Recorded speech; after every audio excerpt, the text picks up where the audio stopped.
kita bersyukur sudah masuk ke awal bulan April, itu artinya kita sedang mempersiapkan diri untuk merayakan Paskah, saudara. Saudara, apa arti Paskah bagi setiap kita? Tentu saja Paskah itu adalah arti tentang bagaimana Allah mencurahkan kasih-Nya bagi kita dengan mati di atas kayu salib. Beberapa waktu ke depan kita akan menyiapkan hati kita akan merenungkan arti Paskah itu dalam hidup ini. Oleh sebab itu, saudara, untuk perenungan di awal bulan ini, saya mengajak kita bersama-sama merenungkan satu bagian tentang permulaan penderitaan Tuhan Yesus. Mari kita buka di dalam Matius pasal 26. PowerPoint teks saya boleh ditampilin. Matius pasal 26. Kita akan baca hanya satu ayat, yaitu ayat 38. Karena cuma satu ayat, saya akan mewakili Bapak Ibu membacakannya. Demikianlah bunyi firman Tuhan. 38. Lalu katanya kepada mereka, hatiku sangat sedih seperti mau mati rasanya.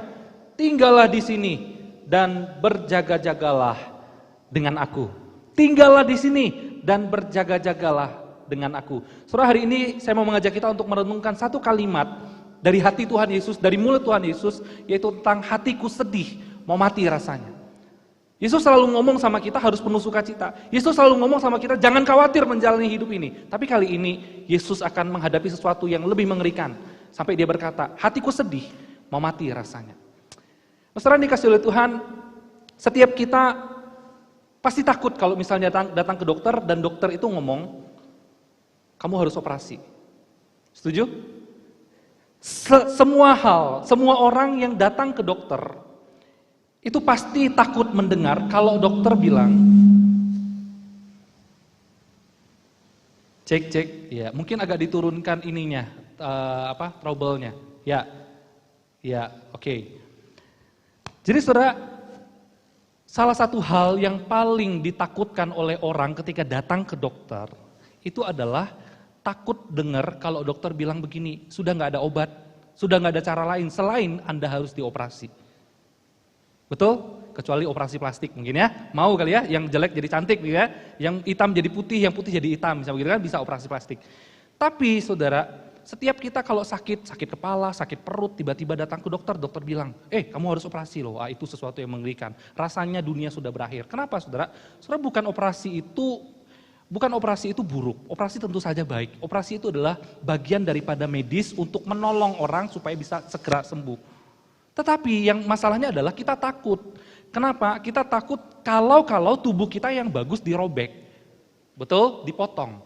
Di sisi lain, bukan hanya kita takut tubuh kita dipotong, dirobek, kita juga takut kalau misalnya operasi tersebut ternyata gagal. Bagaimana kalau misalnya gagal, yang harusnya dipotong tidak dipotong? Waduh, gawat. Saudara, saya pernah punya pengalaman, dosen saya di saat Malang, saudara. Dia mengalami sakit perut, terus ususnya bermasalah begitu kan ya. Pergilah ke satu dokter, saya tidak usah sebut di mana. Dipotong, dioperasi. Begitu selesai operasi, cairan keluar terus. Akhirnya dia pergi ke dokter yang lain di kota lebih besar. Ternyata yang dipotong tidak dipotong. Yang harusnya dipotong tidak dipotong. Yang seharusnya tidak dipotong, dipotong. Paham maksud saya saudara? Yang masih bagus dipotong, salah jalani operasinya. Saudara, kalau kita ketemu kayak begitu ngeri enggak? Ngeri. Bukan hanya ngeri, kita mendapat trauma yang mendalam. Saya mau kisahin satu orang ini saudara. Ada yang, ibu ini siapa namanya? Ya. Saudara, nama ibu ini Sarah Newton. Suatu hari, ibu Sarah ini datang ke dokter. Kenapa? Karena dia merasa suka sakit kepala. Nah, hati-hati yang suka sakit kepala ya. Dia suka sakit kepala dan sakit kepalanya itu sangat mengerikan. Takut dia begitu ya. Satu kali dia datang ke dokter menyarankan dia untuk melakukan pemeriksaan medis lebih jauh. Begitu ya. Akhirnya setelah dilakukan secara rinci, melakukan CT scan dan lain sebagainya, saudara, maka diputuskan harus menjalankan operasi. Saudara tahu masalah dia apa? Sakit kepalanya itu terjadi gara-gara ada peredaran darah yang tidak baik atau berlebih, saudara, sehingga peredaran darah itu harus dibuang.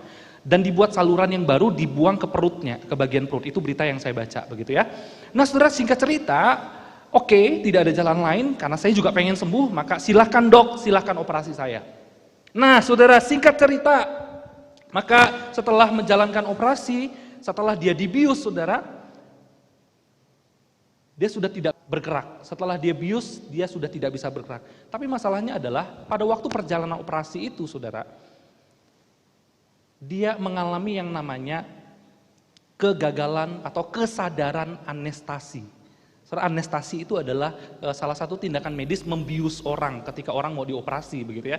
Jadi anestasinya itu gagal. Gagalnya kenapa?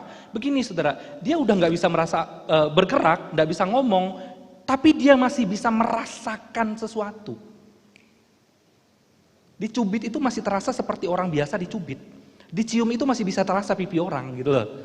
Jadi dia masih bisa merasakan sesuatu, saudara. Jadi pada waktu dia terbaring, dokter itu sudah siap membedah perutnya, saudara. Dia bisa mendengar bunyi bunyi pisau, ting ting ting. Ayo ambil pisaunya, ayo ambil gergaji, ambil kapak, ayo mana?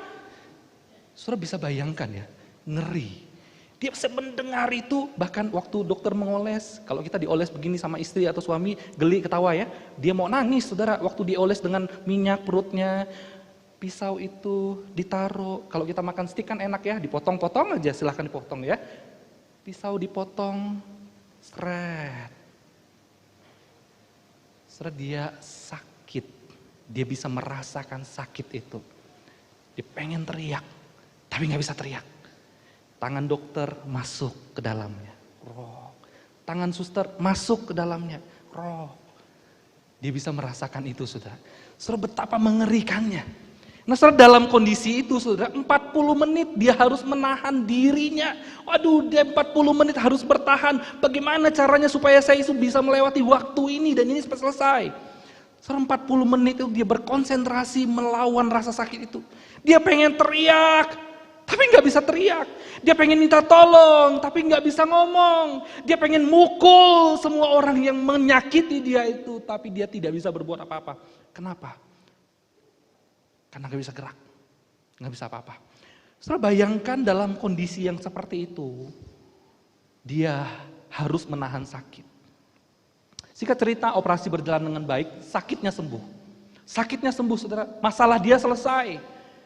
Tetapi ketika dia sembuh, saudara, luka lain muncul. Apa itu? Trauma mendalam seumur hidupnya.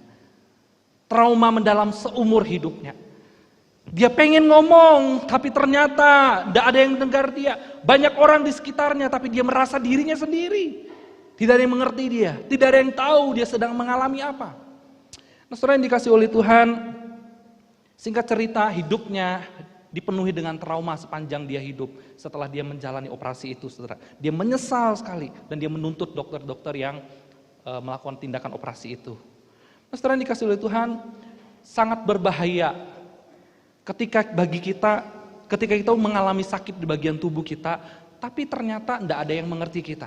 Apalagi ketika kita punya masalah, saudara, sedih rasanya jika kita sedang menghadapi masalah dalam hidup kita. Tapi ternyata nggak ada orang yang mengerti isi hati kita. Sedih rasanya ketika kita punya pergumulan dalam hidup kita. Tapi tidak ada seorang pun yang memahami isi hati kita. Setuju, saudara?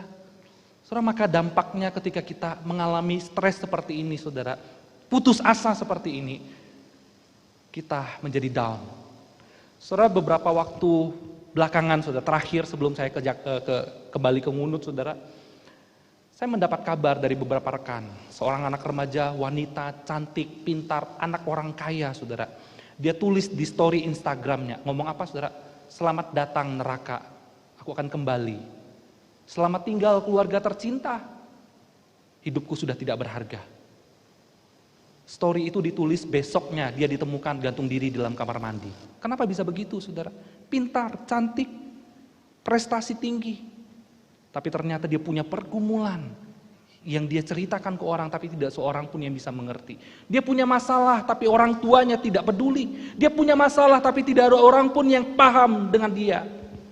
Membuat dia akhirnya depresi, putus asa, dan kemudian menghabisi dirinya.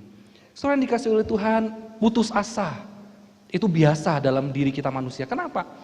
Karena kita manusia lemah. Putus asa itu menunjukkan kepada kita bahwa kita benar-benar kecil. Dan dunia yang kita hidupi di dalam dunia ini, saudara, itu sangat besar. Kita tidak bisa memikul persoalan hidup itu sendiri. Oleh sebab itu, saudara, engkau mesti bersyukur kalau engkau punya komunitas. Engkau mesti bersyukur kalau engkau punya gembala, hamba-hamba Tuhan yang terus mendoakan engkau. Amin. Nah, saudara yang dikasihi oleh Tuhan, pergumulan yang dihadapi oleh Tuhan Yesus itu tidak sama dengan putus asa. Ketika Tuhan Yesus bilang, hatiku sedih, mau mati rasanya. Saudara, Yesus tidak mau mati, tapi rasanya mau mati. Apa artinya itu? Artinya inilah pergumulan yang lebih daripada sekedar putus asa. Saudara, putus asa itu biasa sekali lagi. Dalam Alkitab kalau kita perhatikan di Perjanjian Lama, saudara. Ada Musa di tengah-tengah pelayanannya kepada bangsa Israel. Mereka tegar tengkuk, diberitakan firman, tapi tidak pernah melakukan firman.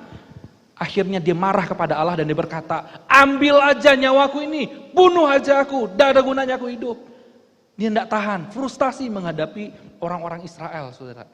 Lalu kita ketemu Ayub, di tengah-tengah pergumulan hidupnya, apa yang terjadi dengan Ayub? Hartanya hilang, teman-temannya pergi meninggalkan dia, bahkan menyerang dia. Yang ketiga adalah fisiknya buruk rupa. Dia mengalami kondisi yang begitu down sekali, sampai Ayub berkata di pasal 3 ayat 11, mengapa aku tidak mati waktu aku lahir, atau binasa waktu aku keluar dari kandungan? Soalnya ini menunjukkan apa? Ini menunjukkan rasa frustasi yang begitu mendalam, depresi, putus asa. Mau mati sampai, bukan rasanya mau mati, tapi mau mati, minta mati, saudara. Mungkin kita pernah alami begitu. Elia di tengah-tengah pelayanannya yang diberkati oleh Tuhan. Dia dipakai dengan luar biasa, mempertobatkan banyak orang. Tetapi bangsa Israel tegar tengkuk, melakukan mukjizat begitu luar biasa, saudara. Dia capek menjalani hidup seperti itu. Sampai dia berkata, cukuplah itu sekarang. Ya Tuhan, ambil nyawaku sebab aku tidak lebih baik daripada nenek moyangku. Dia menyesal. Sampai dia berkata demikian, saudara. Kenapa? Putus asa. Yeremia, saudara, kita tahu Yeremia. Dari kecil waktu dia lahir di tengah-tengah bangsa yang pemberontak, di tengah-tengah raja-raja yang lalim dan lain sebagainya. Dari lahir dia dibesarkan untuk mendengar firman Tuhan. Dia memerintahkan kebenaran. Dia melakukan hal-hal yang baik. Tetapi karena dia melakukan kebenaran, saudara, apa yang terjadi dengan dia? Nabi-nabi, imam-imam, orang-orang yang mengaku dirinya sebagai hamba Tuhan malah justru menghantam dia. Memukul dia. Bahkan dikatakan, saudara, Yeremia ini dipasung. Saudara tahu artinya orang dipasung? Saudara, artinya orang dipasung itu adalah orang itu orang gila. Orang ini orang kesurupan setan, sampai digituin Yeremia. Padahal dia memberitakan kebenaran. Sampai dia berkata di Yeremia pasal 20:14, terkutuklah hari ketika aku lahirkan. Biarlah jangan diberkati. Lihat saudara, jangan diberkati hari ketika ibuku melahirkan aku. Menyesal dia menjalani hidup. Kenapa hidup harus sesusah ini? Kenapa ketika melakukan yang benar malah justru diserang?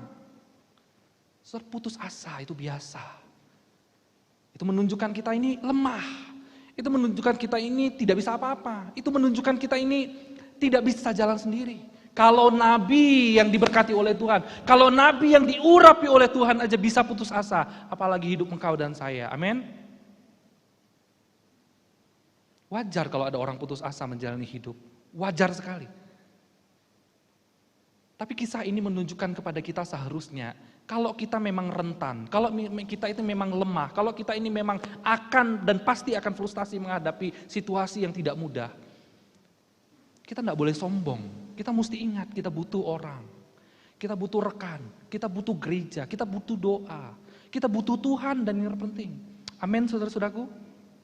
Maka tidak heran banyak orang itu putus asa dalam hidupnya. Kenapa? Karena memikul beban itu sendiri.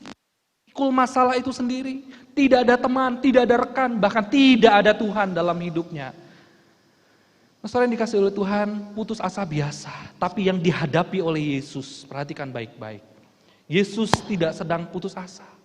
Yesus tidak sedang mengalami hal seperti yang kita alami. Yesus berkata tadi, hatiku sedih seperti mau mati rasanya.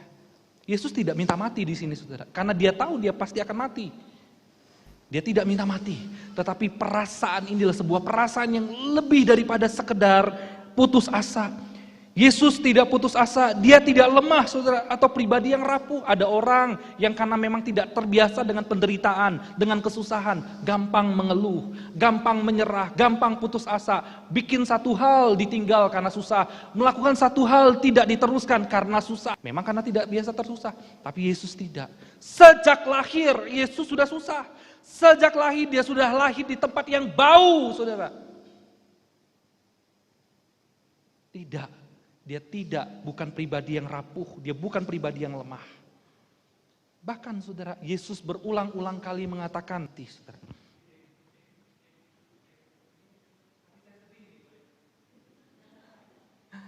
Cek, oke. Ya. Nah sekarang pertanyaannya adalah, kalau begitu apa artinya? Hatiku sedih mau mati rasanya. Kalau bukan putus asa lalu apa? Apa saudara? Apa yang membuat Yesus ini sedih sampai mau mati rasanya? Tentu saja ini pergumulan yang lebih dalam, lebih parah. Bahkan kita tidak bisa mengerti sebagai manusia. Tidak bisa mengerti saudara. Maka kita akan merenungkan dua hal paling tidak saudara. Yang pertama adalah, mengapa Yesus mau sedih? Mengapa Yesus sedih seperti mau mati rasanya saudara? Yang pertama adalah, karena harus menanggung upah dosa manusia. Saudara ada yang berkata, pada waktu Yesus sedih, Yesus itu sebetulnya takut mati. Enggak, Yesus adalah jalan kebenaran dan hidup, dan dia adalah hidup, tidak mungkin. Bahkan ada yang berkata, Yesus takut sedih, kenapa? Karena dia takut salib. Enggak. Yesus sama sekali tidak takut yang namanya salib. Kenapa? Karena dia pun memberitakan kepada murid-muridnya, kalau engkau mau ikut aku, pikulah salib.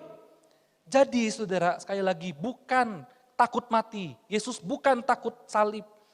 Tetapi yang Yesus takutkan di sini adalah menanggung upah dosa manusia. Roma pasal 6 ayat 23 mengatakan, sebab upah dosa ialah maut. Upah dosa ialah maut. Loh saudara, dosa kok ada upahnya? Apa ini maksudnya? Apa ini maksudnya? Saudara, upah itu artinya adalah sebuah tindakan yang kita lakukan dan kita menerima hasilnya. Dan hasilnya itu adalah upah. Saudara permisi tanya, kalau saudara bekerja dengan baik, saudara rajin masuk kantor, saudara rajin mengerjakan segala sesuatu. Tiba-tiba akhir bulan bos bilang, gaji kamu dipotong ya, dipotong 70%. Saudara terima? Bagi kita manusia itu tidak masuk akal. Kita menerima upah yang tidak sesuai dengan yang kita lakukan. Kecuali kalau kita suka bolos, suka izin, bos memotong upah kita, itu wajar. Kenapa? Karena kita melakukan tidak sesuai dengan aturan. Tetapi apa yang terjadi dengan Yesus, saudara? Kenapa dia harus menanggung upah ini? Padahal Yesus melakukan sesuatu yang baik dan berkenan. Padahal Yesus tidak berdosa sama sekali. Tetapi kenapa dia yang harus menerima upah? Saudara, inilah yang mengerikan bagi Yesus. Inilah yang mengerikan bagi Yesus, saudara. Seorang teolog bernama Bill Lance, saudara, dia mengatakan begini. Mau mati rasanya, ini apa sih artinya? Saudara, ini bukan ungkapan kesedihan karena masa depan yang kelam. Maksudnya begini saudara, ada orang yang hidupnya itu sedih terus. Kenapa? Karena rasanya tidak punya masa depan. Uang tidak punya, penampilan juga nggak sempurna, dan lain sebagainya. Sehingga akhirnya berpikir, aduh hidup saya ini kelam, akhirnya sedih terus. Yesus tidak sedang sedih karena masa depan yang kelam. Dia harus menghadapi salib, dia harus mati, dia harus dikeroyok masa. Enggak saudara. Atau gentar menghadapi penderitaan oleh karena kematian fisik. Tidak saudara. Tapi yang paling ditakutkan oleh Yesus di sini adalah kengerian seorang hidup sepenuhnya bagi Bapa, tetapi menghadapi kemungkinan terpisah daripada Bapa. Apa maksudnya? Hai anakku, aku berkenan kepadamu. Betul? Bapa itu berkenan kepada Yesus. Tapi pada waktu dia mati saudara, dia akan mati. Apa yang Yesus hadapi? Kengerian. Upah dosa. Apa itu upah dosa? Yaitu neraka dan kematian kekal. Saudara yang dikasihi, ini yang terjadi pada Yesus pada waktu ia mau berdoa. Waktu Yesus datang ke Getsemani mau berdoa, Yesus itu bukan lihat sorga. Yesus sedang melihat upah nih loh, upah dosa, apa itu neraka. Itu yang akan dia tanggung sekarang. Padahal dia sempurna, padahal dia melakukan hal yang berkenan di hadapan Bapa, padahal dia dipersiapkan oleh Bapa. Kalau kita ngomong secara manusia, buat apa sih Yesus itu hidup kalau ujung-ujungnya harus disalibkan? Kalau ujung-ujungnya harus dibuang sama Bapa. Oh saudara, kalau kita perhatikan di dalam Alkitab, nabi-nabi yang punya dosa, nabi-nabi yang pernah salah, siapa misalnya saudara? Elia aja. Saudara perhatikan Elia. Elia aja pada waktu dia mengakhiri pelayanannya, bagaimana Bapak menjemput dia? Pakai kereta apa? Kereta apa? Kereta Thomas bukan? Kereta apa?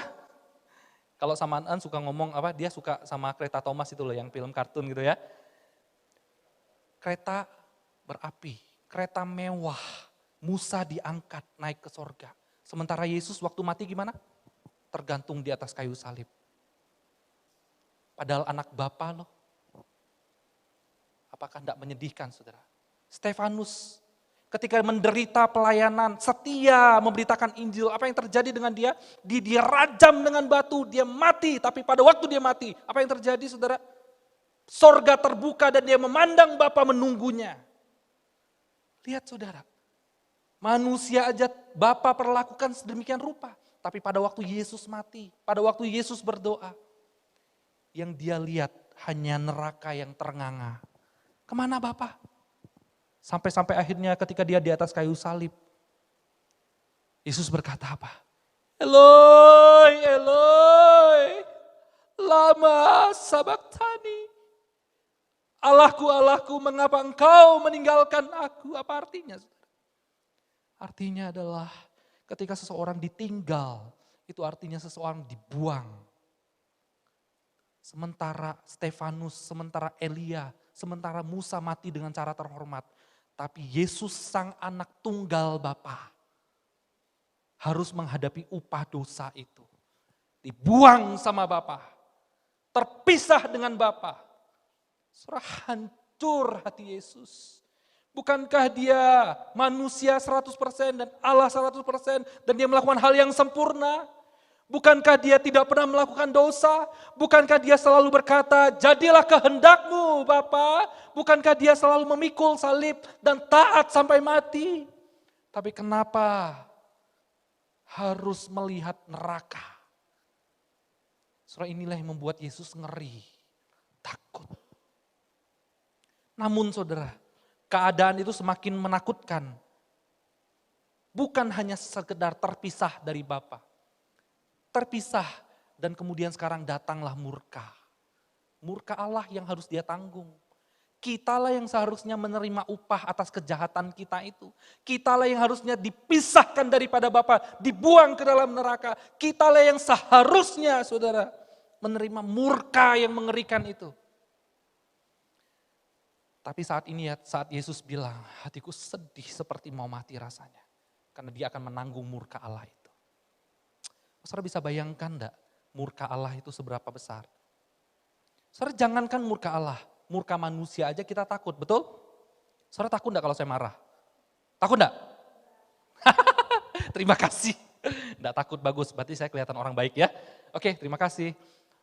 Saudara saya dulu saya suka main bola saudara ya. Ada pemain bola enggak di sini? Enggak ada ya. Saudara saya suka main bola dulu waktu di Kalimantan ya, body masih bagus, ini masih langsep gitu ya, apa namanya? Enggak, belum gemuk ya, sispek gitu ya. Masih kurus, suka olahraga, jadi saya suka main bola diundang ke kampung A, kampung B, kampung C. Nah saudara di Kalimantan itu lapangan bola tidak seperti di Jawa. Lapangan bola enggak ada pagarnya, jadi penonton itu bisa duduk langsung dari samping gitu loh. Kalau pemain bola lagi ngiring bola, tinggal dipegang aja kaki gitu loh, langsung jatuh gitu. Jadi terbuka sekali lapangannya. Nah saudara, saya suka ikut pertandingan dulu. Singkat cerita begini, saya ikut satu pertandingan dan kita itu masuk ke final. Juara 1, juara 2. Saudara bisa bayangkan ya, pertandingan final itu adalah pertandingan yang dinantikan oleh semua orang. Artinya ini pertandingan yang penuh dengan emosi. Pertandingan yang mendebarkan. Kenapa? Karena semua orang sedang menantikan siapa sang juara di dalam pertandingan ini. Nah saudara, saya ada di dalam pertandingan itu dan saya menjadi kalau di dalam sepak bola itu striker itu pemain depan gitu ya, yang suka mencetak gol gitu ya. Jadi saya bintang pada waktu itu kan. Nah, saudara singkat cerita pada waktu pertandingan dijalankan, wah penonton itu ribuan di tepi jalan saudara. Ribuan loh, enggak main-main, ribuan. Itu kenapa? Karena di kampung-kampung itu semua orang karena enggak ada hiburan keluar semua nonton gitu kan ya. Jadi dalam pertandingan itu saudara singkat cerita di tengah-tengah pertandingan saya dapat satu operan yang bagus. Wah dapat bola, iringan bola dan saya sudah siap mencetak gol saudara. Saya merasa tidak ada musuh, saya siap menggiring bola sampai ke gawang. Oh ya, tiba-tiba datanglah pemain belakang dari musuh saudara, badannya pendek. Tapi larinya kenceng setengah mati. Saya heran nih orang-orang yang pendek itu suka lari kenceng gitu ya. larinya kenceng, saudara. Saya enggak tahu, tiba-tiba dia berusaha menyerobot bola saya, saudara. Saya kan tinggi besar dan langkahnya panjang. Pantat saya juga besar, saudara. Waktu dia berlari di samping saya kepret begitu, saudara. Terpental, jatuh ke rawa-rawa. Wah, saya pengen ketawa. Tapi kasihan begitu loh ya. Akhirnya nggak jadi cetak gol. Tapi yang terjadi apa, saudara? Saya noleh ke belakang. Itu pendukung dari tim saya marah. Mereka murka, ada yang sudah buka baju, ada yang sudah ambil pedang, ambil sepatu, sudah bawa kapak. Enggak lah begitu ya, buka baju doang gitu ya. Ambil batu, bawa batu, lari bawa kayu, semua pokoknya apapun yang ada di sekitar mereka, mereka ambil. Saya mau dihajar, saya mau dikeroyok. Matilah saya, saudara. Bagaimana ini? Enggak mungkin saya ngomong, hatiku sedih mau mati rasanya. Enggak mungkin gitu ya. Tanpa pikir panjang, tanpa ngomong apapun, saudara. Saya terlari, terbirit-birit. Saya lari setengah mati dalam otak saya. Bentar lagi saya ditangkap, saya dipukul, saya disalibkan, saya ditangkap begitu ya. Saya dihajar, dilempar batu, diperkosa. Bukan juga ya. Pokoknya dihajar demikian rupa ya. Di otak saya ini sudah kacau. Takut, cemas, gentar, tidak punya masa depan, tangan saya tidak punya lagi, kaki saya tidak punya lagi, bentar lagi. Muka saya sudah coreng-coreng begitu ya, banyak cacatnya begitu ya. Gigi saya habis semua ompong gitu habis ini gitu ya. Takut saya, saudara, kenapa? Ribuan massa di belakang saya. Saya berlari masuk kantor polisi, saya aman dan setelah hari ini selamat. Puji Tuhan, tepuk tangan dulu dong. Tidak usah, saudara, terima kasih. Saudara, yang ingin saya katakan di sini begini loh, saudara. Menghadapi murka manusia itu sedemikian takutnya. Kalau cuma satu orang enggak apa-apa. Masih bisa saya lawan, badan saya besar kok. Tapi ini ribuan orang bagaimana? Jurus harimau enggak bisa, jurus gajah apalagi begitu ya. Mau jurus apa enggak ada. Satu-satunya jurus adalah jurus harimau terbang. Enggak masuk akal. Takut. Menghadapi murka manusia aja sedemikian rupa takutnya. Apalagi Yesus menghadapi murka Allah. Dan harusnya murka itu ditumpahkan kepada engkau dan saya. Dan harusnya murka itu diberikan kepada engkau dan saya. Dan harusnya upah itu menjadi bagian kita. Bukan Yesus. Itulah yang membuat Yesus sedih hatinya.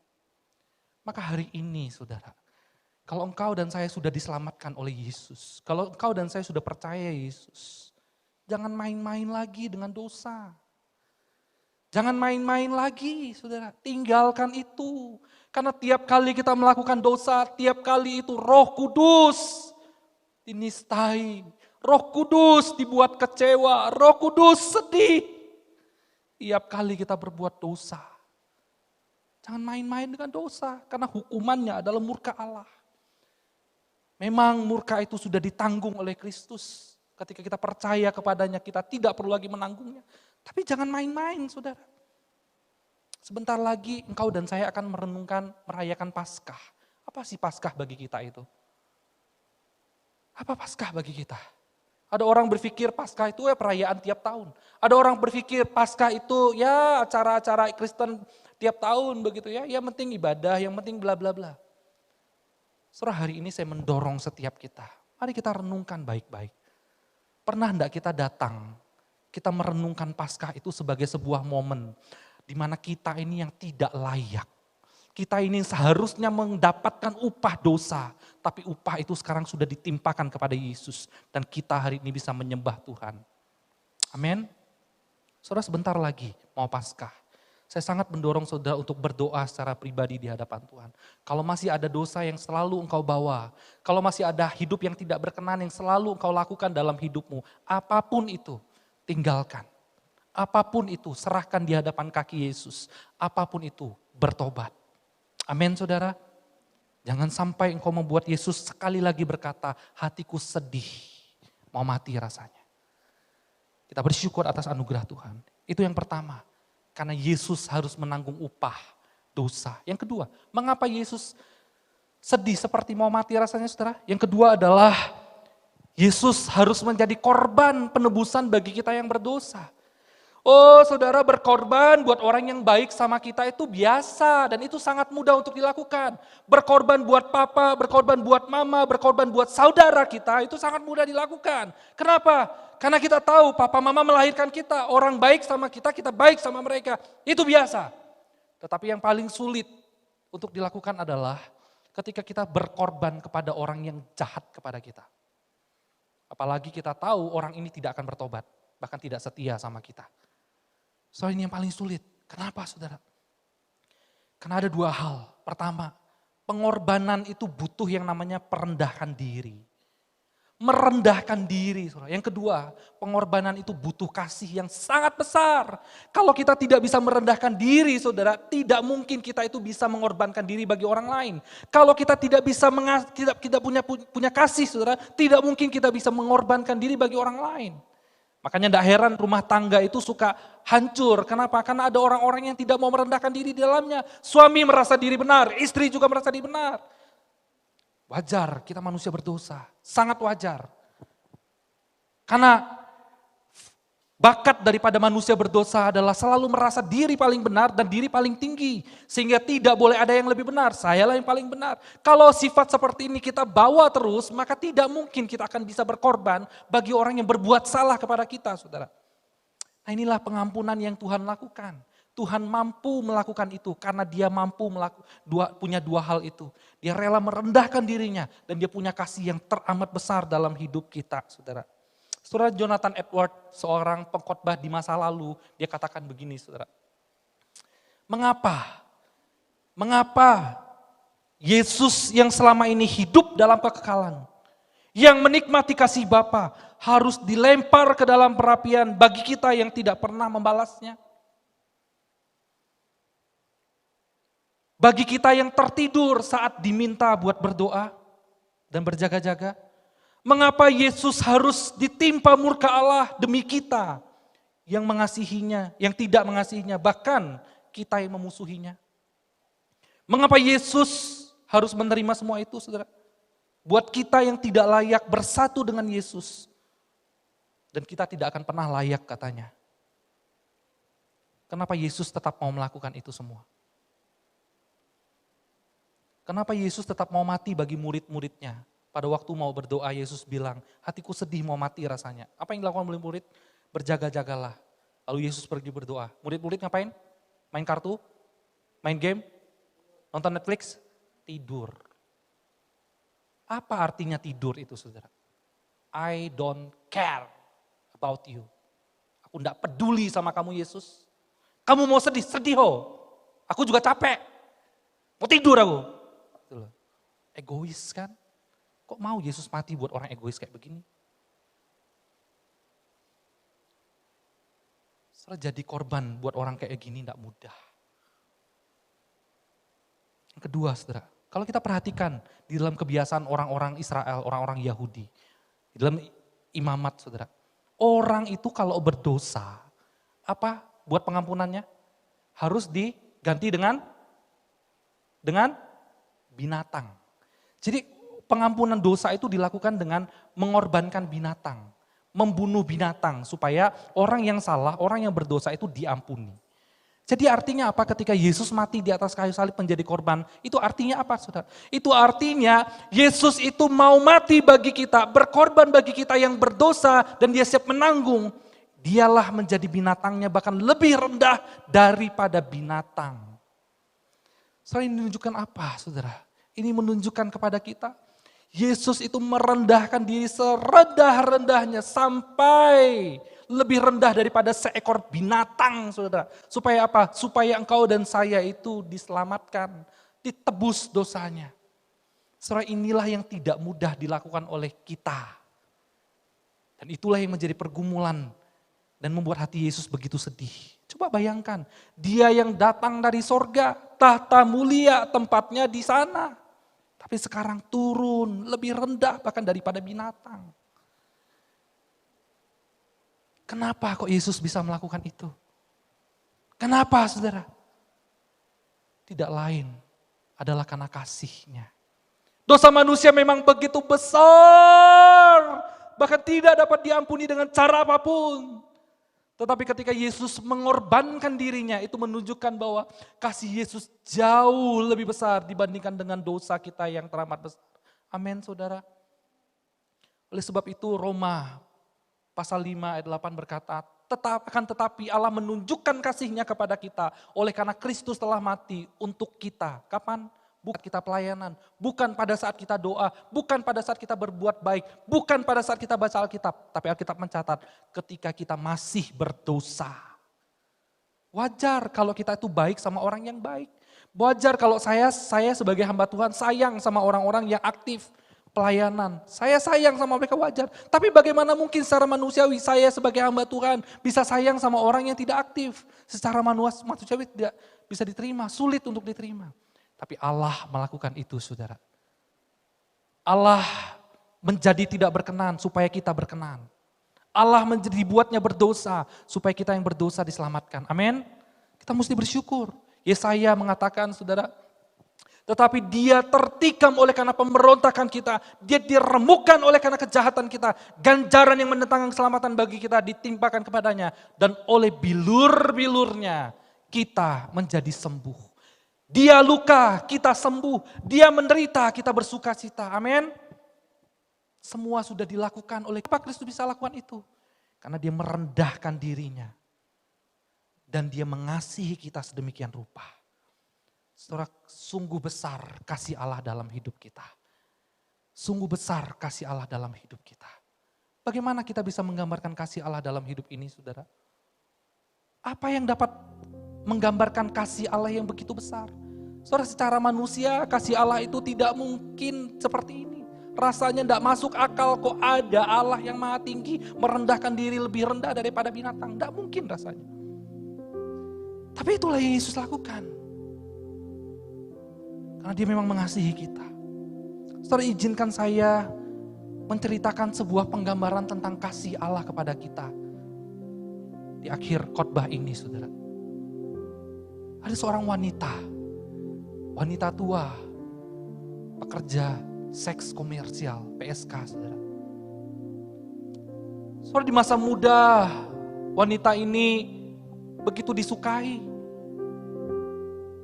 Laki-laki manapun selalu berani bayar harga mahal untuk meniduri wanita ini. Dan dia senang dengan kehidupannya. Dia gampang sekali menghasilkan uang, dia senang dengan kehidupannya. Orang mau ngomong, kamu ini pelacur, kamu ini sampah masyarakat, kamu ini tidak berguna. Terserah orang mau ngomong apa. Dia hidup sesuka hatinya. Saudara, sekali lagi banyak tamu-tamu yang berani bayar mahal terhadap wanita tua ini, PSK ini. Ketika dia masih muda. Kenapa? Karena dia cantik. Budinya bagus, kulitnya putih. Banyak orang senang sama dia. Tapi ketika tua, saudara, kulit sudah keriput, muka sudah tidak cantik, menderita lagi, saudara. Ketika sudah tua, tidak ada seorang pun, bahkan tidak ada laki-laki yang mau mendekati dia, tidak ada yang mau membayar dia lagi. Buat apa bayar wanita tua seperti ini? Hidupnya menderita ketika sudah tua. So, dalam keadaan demikian, dia mulai sakit-sakitan, pemasukan mulai berkurang, tubuh mulai sakit-sakitan. Dan singkat cerita, dokter memvonis dia, ternyata dia kena HIV/AIDS. Sudah tua, miskin, tidak lagi ada yang mau sama dia, tidak ada saudaranya, semua orang meninggalkan dia. Sekarang dia terjangkit penyakit HIV/AIDS. Uang gak punya, rumah juga gak punya. Akhirnya dia harus ngontrak dari gubuk satu ke gubuk yang lain. Saudara, sungguh dia menderita di masa tuanya, saudara. Tinggal kulit pembungkus tulang yang ada padanya. Apa artinya? Kulit pembungkus tulang itu menunjukkan bahwa dia itu sangat sekarat. Kurus kering. Kurus kering, saudara. Ia terbaring dan hanya bisa menanti ajalnya. Nah, saudara yang dikasihi oleh Tuhan, dalam keadaan yang demikian, dalam kondisi sakit itu tiba-tiba ada seorang dokter muda dari sebuah puskesmas, saudara. Muda, ganteng, kaya. Dokter muda ini mendengar bahwa nenek tua ini sedang sakit HIV/AIDS. Lalu kemudian dokter ini datang mengunjungi nenek tua ini. Dia datangi nenek tua ini. Dia periksa dengan penuh cinta, dia berikan obat. Minggu depan, dokter ini datang lagi. Dia rawat lagi dengan penuh cinta. Minggu depan, datang lagi. Minggu depan, datang lagi. Dan terus memberikan obat. Sampai satu kali, saudara. Sampai satu kali. Dokter itu datang ke samping nenek tua ini dan ngomong begini. Aku mau ngomong serius sama kamu. Wanita ini menjawab, dokter, saya sudah siap. Kamu mau ngomong apapun keputusannya, saya sudah siap. Saya sudah siap mati maksudnya dia. Silakan ngomong, dok. Setelah dokter itu menatap wanita tua ini, lalu kemudian dia berkata begini. Aku mencintaimu. Mau enggak kamu menikah menjadi istriku? Mau enggak kamu menikah menjadi istriku? Saudara tahu respon dari wanita PSK ini gimana? Wanita tua, sakit-sakitan ini, tapi dinyatakan cinta sama dokter, muda, kaya. Saudara tahu respon dari wanita tua ini apa? Dok, sudah cukup. Aku memang tidak berguna. Aku memang sudah tidak punya apa-apa, tapi tolong jangan hina aku dengan cara seperti ini. Jangan hina aku, dok. Aku susah, dok. Kalau kamu udah tidak sanggup merawatku, ya udah, tidak usah pergi yo. Tapi tidak usah menghina aku dengan ngomong seperti itu, dok. Aku terhina. Tapi dokter itu kembali berkata kepadanya, "Dak, aku sungguh-sungguh sayang sama kamu. Aku sungguh-sungguh cinta sama kamu. Mau tidak kamu tinggal bersama denganku? Mau tidak kamu menikah denganku?" Saudara bayangkan, kira-kira bagaimana perasaan wanita ini? Percayakah dia? Tidak, dia tetap tidak percaya. Kenapa dia tidak percaya, saudara? Kenapa dia tidak percaya? Karena kenyataan seperti ini tuh tidak mungkin. Ini tuh tidak masuk akal. Tidak masuk akal manusia. Bagaimana mungkin dokter kaya, muda, pintar, punya masa depan, mau menikah dengan seorang yang sebentar lagi akan mati dengan cara terhina, saudara. Dan mau merawat orang seperti ini. Ini bikin malu orang tua. Ini bikin malu semua orang. Ini merusak nama dokter. Tidak ada gunanya. Sekali lagi, saudara. Kenapa? Karena tidak mungkin. Tidak mungkin, saudara. Saudara pernah dengar kisah seperti ini dalam hidup? Pernah dengar cerita orang kayak gini? Ada orang yang kaya, muda, menikah dengan orang seperti itu? Saya tidak pernah mendengar cerita hidup orang seperti itu. Cerita ini fiktif. Tidak ada kenyataan hidup seperti itu. Tetapi apa yang Yesus sudah lakukan di atas kayu salib, saudaraku, itu nyata. Tapi apa yang Yesus sudah lakukan? Tinggalkan tahta mulia, mencari para PSK, yaitu engkau dan saya.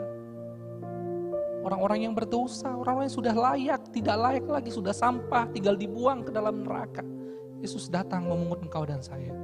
Yesus berkata, sini, tinggal bersama dengan aku. Aku mengasihimu, aku sayang sama engkau. Mau enggak engkau tinggal bersama dengan aku?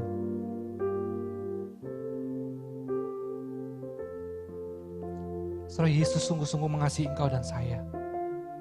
Sampai dia sedih hatinya pada waktu dia mau mati di atas kayu salib. Supaya engkau dan saya ditebus. Amin. Saudara, mari kita tundukkan kepala. Saya undang kita untuk berdiri bersama-sama.